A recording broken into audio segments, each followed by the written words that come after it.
Hi guys, and welcome to my first ever book haul. Basically why I've decided to do a book haul is because that within the last 2 weeks I've bought more books than I've actually ever bought in my entire lifetime. Although that's not really the best thing to say considering the fact that a lot of the books I read when I was younger I actually borrowed from the library. So I have read a lot of books during my lifetime, but I just haven't purchased a lot of them. And the ones I have purchased, like the ones you read in college, like To Kill a Mockingbird, of Mice and Men, The Inspector Calls, Jane Eyre, Romeo and Juliet, etc. They're all up in the loft. I know that's sacrilege, I'm so sorry, but I really didn't learn to appreciate books until my, I think my early 20s, so yeah. But, basically, because of a book I read, and I'm going to mention later in this video, I've decided to try reading again because lately I've lost sort of like faith in books because of the whole Twilight craze and 50 Shades of Grey and yeah. And I usually tend to stick to the classics like Shakespeare, Jane Austen stuff, Good Omens, you know, all the sort of like dark horses, well, not dark horses, but all the books that aren't like international bestsellers or, you know, like the biggest craze, etc. But I decided because of one book that I'd read and I'm absolutely fanatical about, I was like, I was going to give books a chance. And I saw a video that was I think it was just like a haul slash best books I've ever read review video by It's Way Past My Bedtime, who I watch religiously and I absolutely adore her. Quite a few of the books that she recommended I decided to read purely because of her, because you know, it kind of feels like maybe we have similar interests, and I thought, well, she's not really picking typical romance-style books, like, it's quite a wide variety that she picked as her favourite books, so I was like, okay, you know what, I'm gonna give it a try. And one of the books she mentioned that absolutely grabbed my attention was The Book Thief, and by Marcus Zusak. And the thing that caught me about this book is that it says, this novel is narrated by death. That's what made me go, wait, what? Because I've never heard of an idea of death narrating the book. I mean, it might not be a new concept, there might be a book out there that has done something similar or the same, but frankly, I'm just like, that doesn't matter, I really just want to read this book. It sounds just so interesting, and the summary is one of the best summaries ever, because some summaries give away too much, some summaries don't give away enough, but this one is just perfect. It's just, here is a small fact, you are going to die. 1939 Nazi Germany, the country is holding its breath. Death has never been busier. Liesel, apologies if I'm pronouncing that incorrectly, a 9-year-old girl is living with a foster family on Heimel Street. Her parents have been taken away to a concentration camp. Liesel steals books. This is her story and the story of the inhabitants of her street when the bombs begin to fall. Some important information. This novel is narrated by death. It's a small story about a girl, an accordionist, some fanatical Germans, a Jewish fistfighter, and quite a lot of thievery. Another thing you should know. Death will visit the book thief 3 times.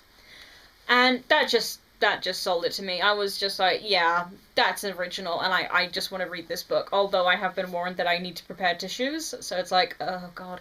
Because after the book, I'm not sure if I'm going to cry, because after the book that sort of got me back into reading, after so long of a period away from it, I was like, yeah, nothing can compare to that book in making me cry.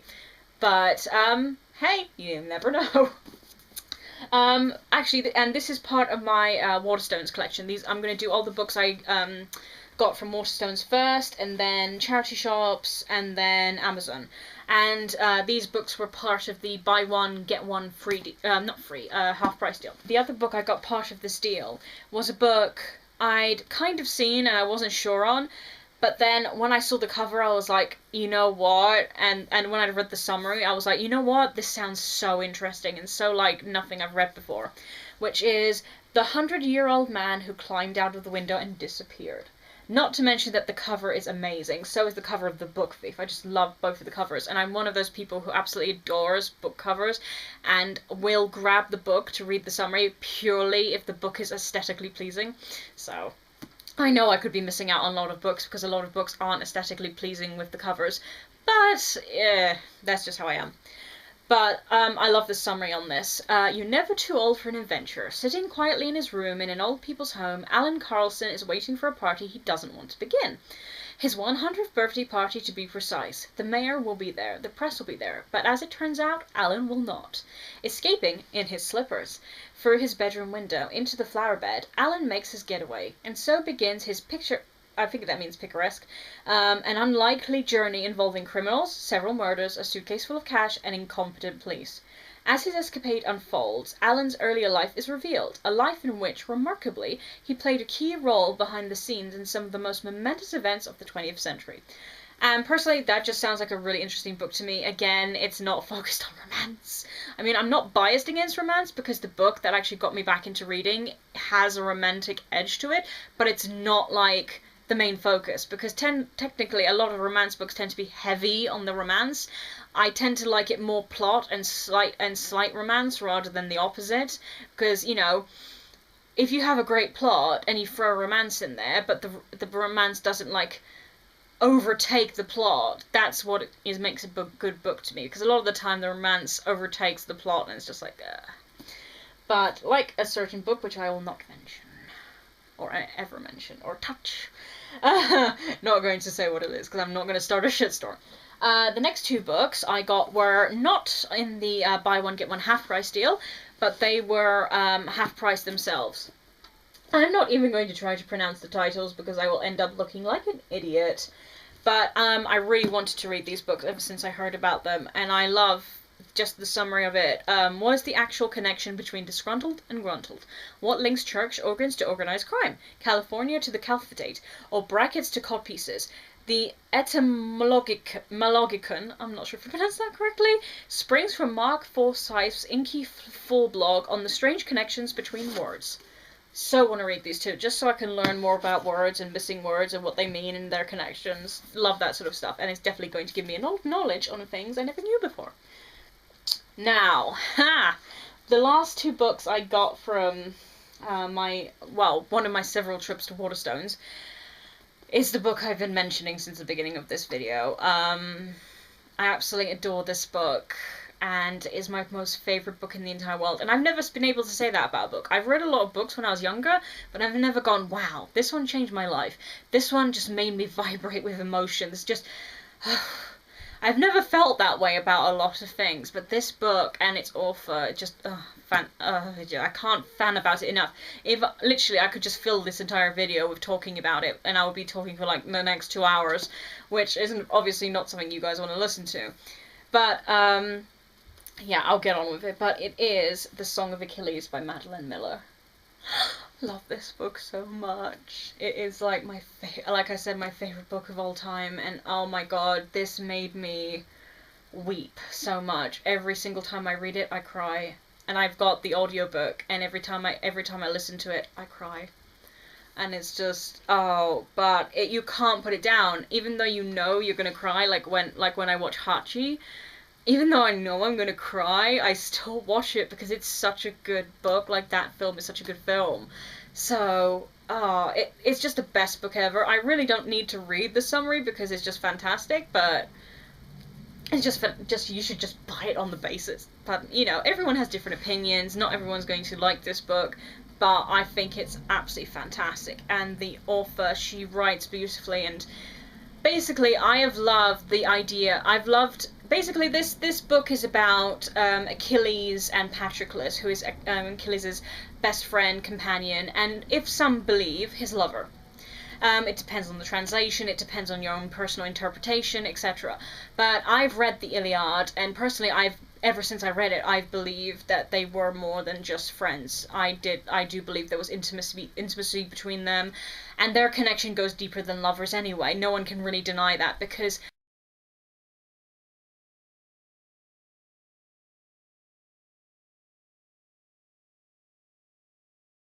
you know, I mean, Patroclus wasn't in the book that much. He was a very minor character, but his death pretty much, I might have spoiled something there, but yeah, but for those of you who have not read the Iliad, I'm sorry. But his death sort of, how do you put it?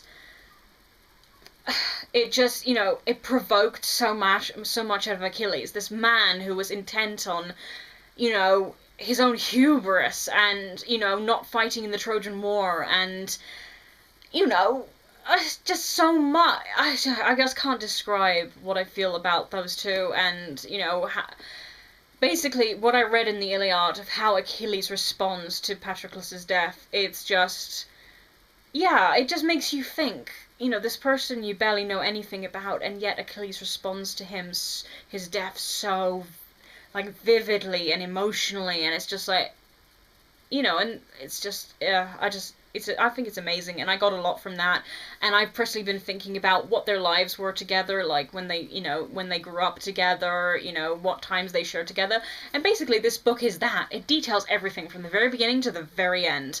And Madeline Miller's imagination is amazing. She said that she was, no matter what, when she started writing this book, it was from Patroclus' point of view.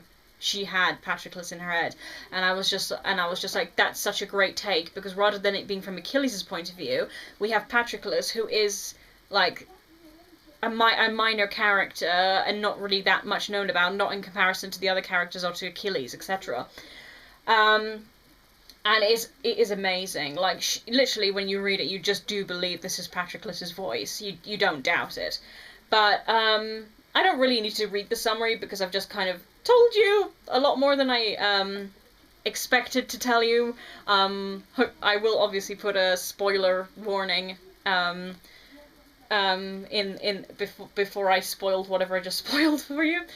But I absolutely love this book, and it's my favorite book in the entire world. And because I love it so much, I've bought a lot of copies of the book. Apologies if I keep stuttering and keep thinking about, there are people talking in the background outside my door, and I can't concentrate when they're talking. Damn family. Damn noisy family. But I love this book so much that I've bought various copies of the book, like all the various editions, apart from the American editions, which is just the difference in cover, but I do intend to collect those as well when I can get my hands on them. One day I might actually do a haul on my collection of the Song of Achilles books, because actually I did get to meet Madeline Miller in 2011, because I read the book before it actually got an Orange Prize, and when she started, like, you know, doing book tours to sort of like advertise her book, etc. And I might do actually the whole story on that, like how I came upon the book, because actually it's really not that interesting, but it's somewhat interesting about how I came upon the book, because it wasn't just like, oh, I've seen it in a store, I'll buy it. It wasn't like that. But I did get to meet her, and I did get her to sign my book, and I've got other signed books, but not because I met her in person. And yeah, it might actually be interesting to do a book haul on that, because rather than doing a review, which would probably take ages, it would be like a 20-minute video in itself, I'm just going to recommend the hell out of this book. I know this is a book haul, but definitely recommending, I'm taking this chance to recommend this book. You need to read this. Not everyone's going to like it, obviously, but you have to give it a chance. And the reason I bought with this one was because it contains a new short story and extra content exclusive to Waterstones. And it has, like, an interview with Madeline Miller, it has summaries on each of the characters, and I just really like that. And like I said, I just want to collect each version of the Song of Achilles. And there's a new version coming out this summer, so yeah! Not a new version, but a new cover. New cover version. And yeah, basically I'm really glad I bought this, actually, because I went back to Waterstones a few days later to buy it for my mum's friend, who actually really wanted to read this book. And there were no copies left. And I was like, what? You know, because there had been like 3 or 4 copies, and it didn't look like they'd been touched, or, you know, that they were that recently put out. Just literally gone. And I was like, I'm so glad I got this. So yes, very glad I got that book, and it's the best book ever, and I just love it so much. The next book I got, which was also part of the deal, I didn't really know what book to get along with Song of Achilles, because I'd gotten most of the books otherwise. And I was just like, oh, you know, nothing really appeals to me. But then I saw this book, which was sort of laid out on a table on its own, called A Street Cat Named Bob. Basically, in summary, it's about a street cat who's found by James Bowen. And yeah, it's apparently an extremely moving and uplifting story. And I was like, you know what? With all the books that I've collected that seem to be like, you'll need tissues by the end of it, I think I'm going to need an uplifting and emotional, in a good way, story.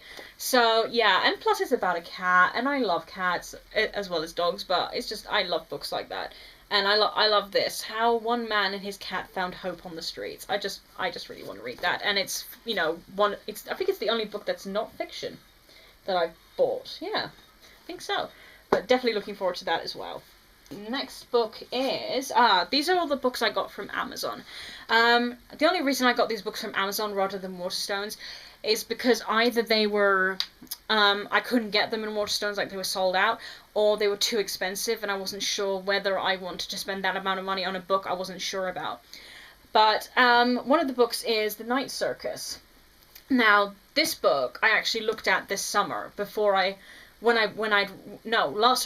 summer when I read Song of Achilles, and I was like, wow, Song of Achilles, that was such a good book. Maybe I'll find other great books.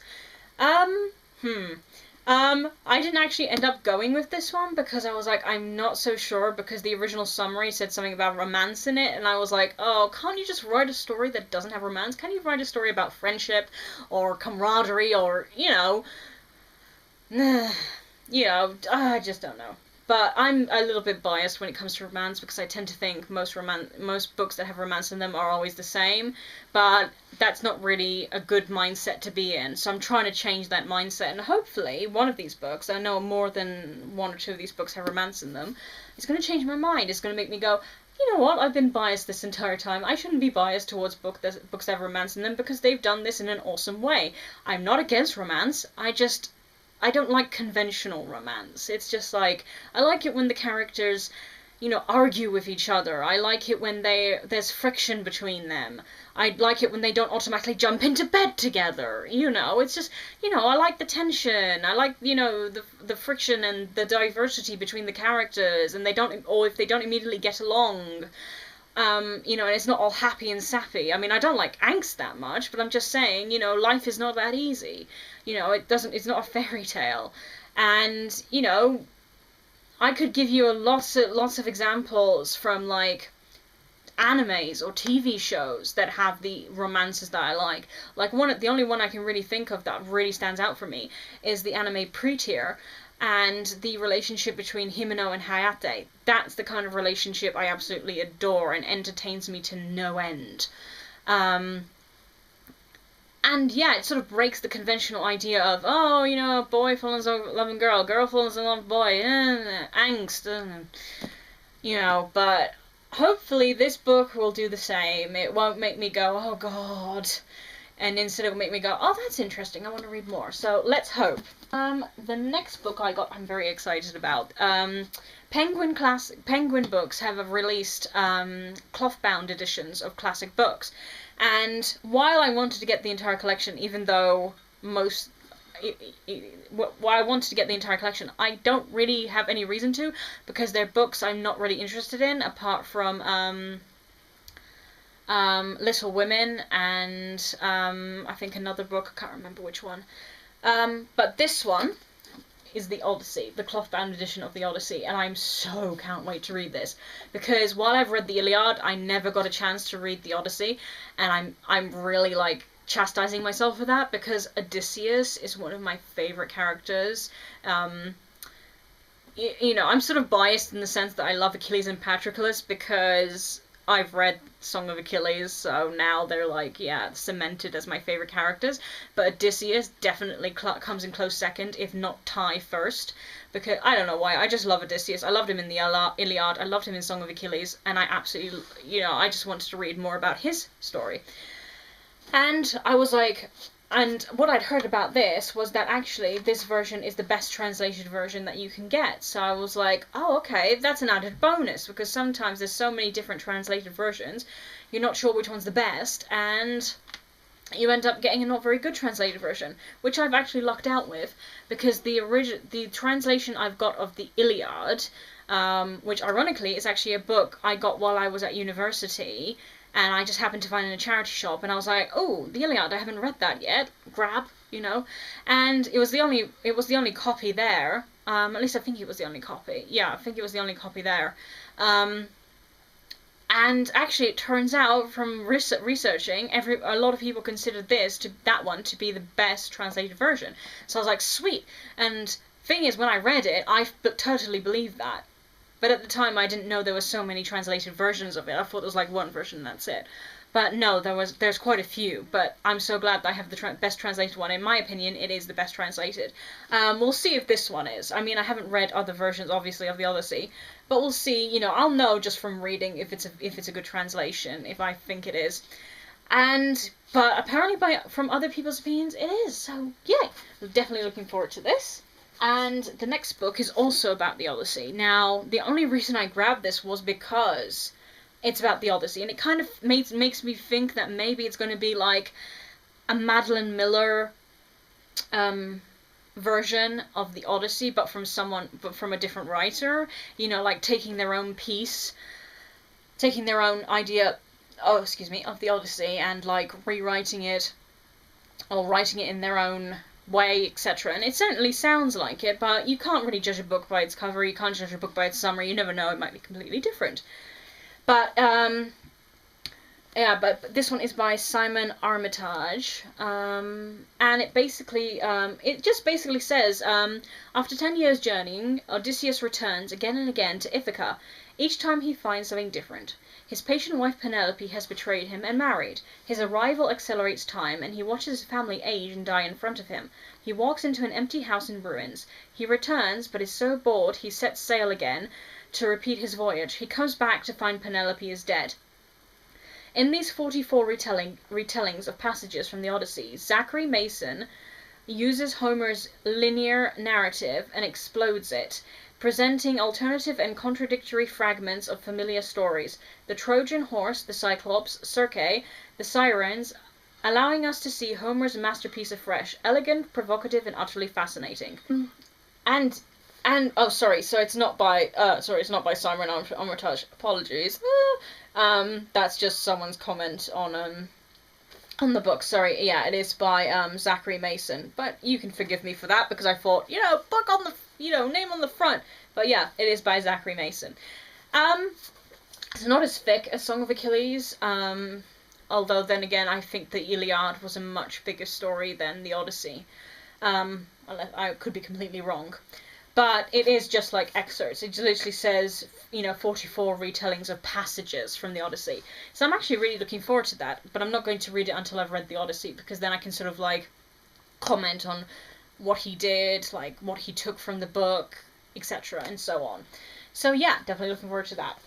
Okay, next book from Amazon is a book I actually couldn't get in Waterstones, and I was really upset about, because I do like fairy tales. I like all kinds of fairy tales. I love Disney. I love Hans Christian Andersen fairy tales. I like the Grimm fairy tales. I like any kind of fairy tales, but typically, in my head, I prefer fairy tales that are a bit not conventional, like it's not always happy endings, or it takes a bit to get there, more realistic. And apparently, it's way past my bedtime's opinion on this book is that that's exactly what it does. That this was on her list of favourite books. And she said basically it's more realistic versions of, I think, 3 different fairy tales. It says, once upon a time, Megan, Alice, and Bella shared the tower room.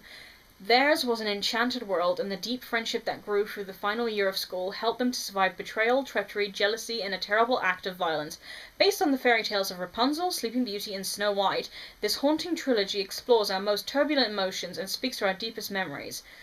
This book includes the tower room, Watching the Roses, and Pictures of the Night. So I'm actually really looking forward to that, and I think that's definitely going to be one of the first few books I read, because I'm on a little bit of a fairy tale binge right now, in the sense that I'm in the mood for it. So yeah, definitely looking forward to that. Well, I'll be looking forward to all these books, but you know what I mean. The next one is one I gave into because so many people have commented that this book is absolutely amazing and gut-wrenching, etc., is The Fault in Our Stars by John Green. Definitely, I'm for some reason I'm looking forward to this, even though I'm not, because it is quite romantically centered, apparently. At least that's what I've heard, unless I've heard wrong. I haven't really researched that much about it. But it's gotten a lot of good reviews, and a lot of the booktubers that I watch have recommended it. So I'm just like, yeah, I'll give it a go, and we'll see what I think of it. So you never know, I might do a review on it, or any of the books I've mentioned, and we'll see if my original thoughts or thoughts on this book actually pan out. So we'll see about that one. The last book from Amazon is Fire from Heaven by Mary Renault. The reason I bought only the first book rather than the entire trilogy is because there's mixed reviews on these books. Like, some of them say they're fantastic, some of them say they're not. And the only reason I got interested in reading these books was because a lot of the Song of Achilles covers says, about Madeline Miller, Mary Renault lives again. And I was like, who's Mary Renault? And also, I love Alexander. You can tell I'm pretty much a myth/history nut. But yeah, I pretty much am. And I love Alexander, and I love Achilles' story. So I was like, hey, another book about something that I really like. And I know most of Achilles' story. So, I won't have to read about him because I already know. And yeah, I just want to see, because a lot of people who have given the Song of Achilles like 1 or 2 stars, shame on you, have said that this book is much better. And have said, no, Madeline Miller can't compare to Mary Renault. And basically, I want to see if they're right. I doubt they will be, because, Song of Achilles is going to be probably forever my most favourite book in the entire world. It will take a lot to take over that spot, personally, in my personal belief. But hey, I'm willing to give this a go. And I'm going to be totally unbiased, and I will maybe I'll do a review again. I will, sort of give it my unbiased attention, and then we'll see if I end up liking it more or less, or if I think they're right or they're wrong. You never know. I could think, oh yeah, it's a brilliant book. I agree that it's a brilliant book. It's still not better than Song of Achilles, but I can see why people would prefer it. So you never know. Or it might just be completely, hated it, or it might be, I love it, but we'll see.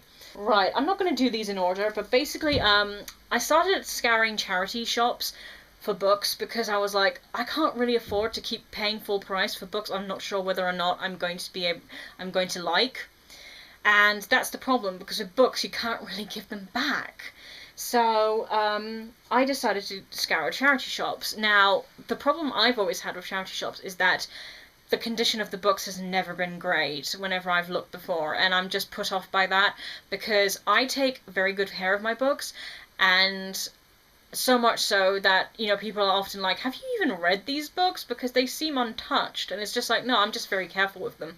Or I'll buy one edition that I've read, if it's like, because I know my first edition of Song of Achilles that I bought is quite, like, it's slightly coming apart, but that's only because I carried it with me everywhere. It's a hardback, so they're more fragile in a lot of ways. And, I read it so many times, etc. But generally, with paperback books, yeah, my books will have a bit of, I can't remember what it's called, bending at the side. But I try not to bend as much as possible, but sometimes it's just not possible if the book's really thick. But, actually, a lot of the books I found that I really wanted to read or have read and don't have anymore, etc., for whatever reason, are actually in pretty good condition, or pretty good condition for their price. So, there's always a way around my rules. This is not one of the first books, but one of the books I got was Jane Eyre by Charlotte Bronte. And the main reason I got this one was because I absolutely love these style of books, where they're just like cloth bound, or they're like have no cover, and I just love books like this. And the inside is really pretty too. And I don't know, I just love Jane Eyre, and it's such a nice pocket-sized book. You can carry it around with you, whip it out, and it's not like huge, and it's, you know, not cumbersome. And I am definitely looking forward to rereading Jane Eyre because I haven't read it for years. The next book is one of the books I actually debated buying along with Song of Achilles, but instead I got a street cat named Bob, is One Day. And the only reason I didn't get this one was because it's so hyped up, and a lot of the time, things that have been hyped up that I've either watched or read, I've absolutely ended up disliking. So it's like, okay. But sometimes it happens that it's something that's been hyped up I'll love. But I prefer not to listen to hype. I try not to listen to it because then it kind of ruins it for you because it sets you up. It sets you up, and sometimes it sets you down for a fall because you're like all hyped up about it and you're looking forward to it, and you know you're on a higher level than you should be in expectations, and then the expectations are ruined.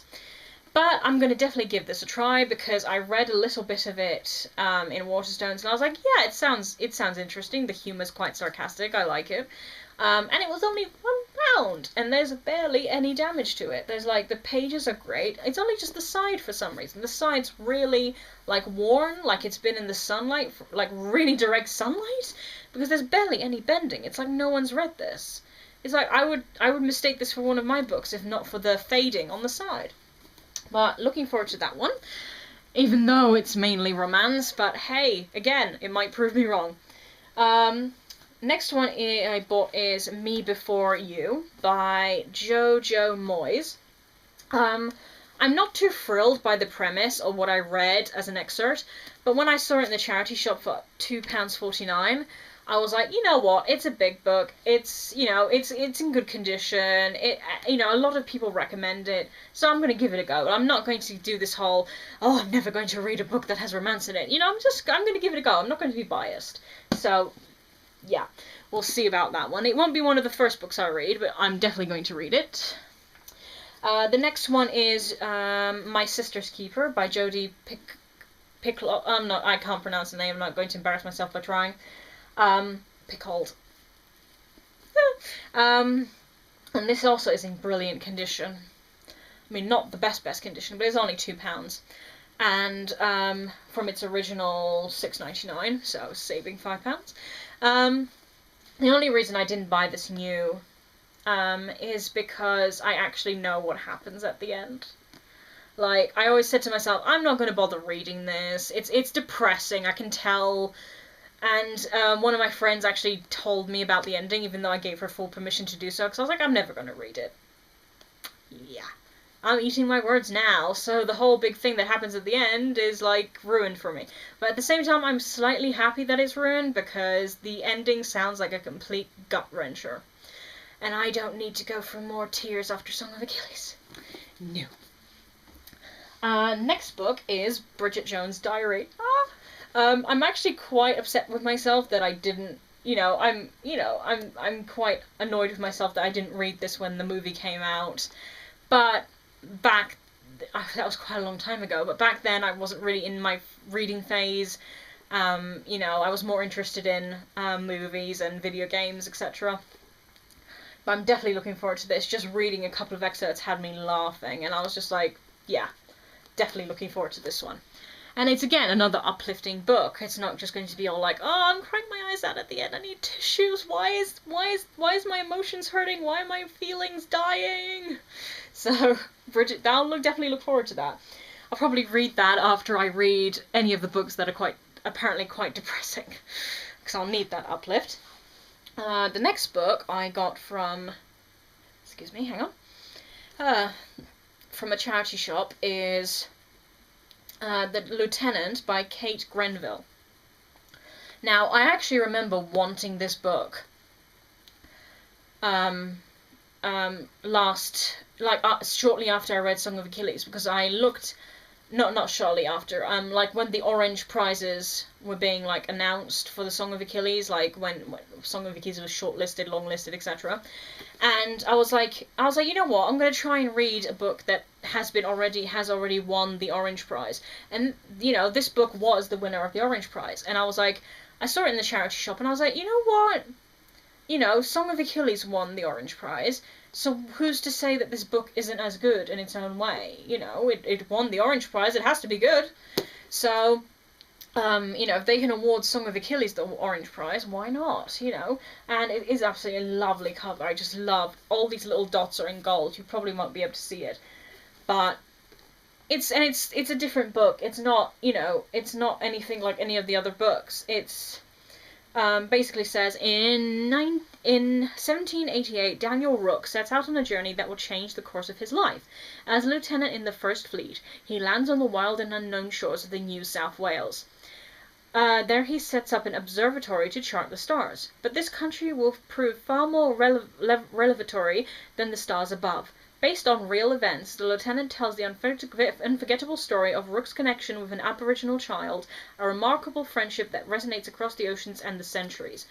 I don't know why, that just sounds so appealing to me. I like the sound of that. So, and hopefully it won't make me cry my eyes out. But that was $2.49 as well, and it is in very good condition. That's one of the ones that came in the best condition. One of the last ones I got, actually it is the last one, I got is The Forgotten Garden. I've seen this in so many charity shops. I saw it in Waterstones, was tempted to buy it, but didn't. And I love any kind of stories about secret gardens and all this, like The Secret Garden. And, you know, things like Narnia, etc. It's obviously not going to be like that, but it seems really interesting, and I'm not going to read the summary because it's quite long.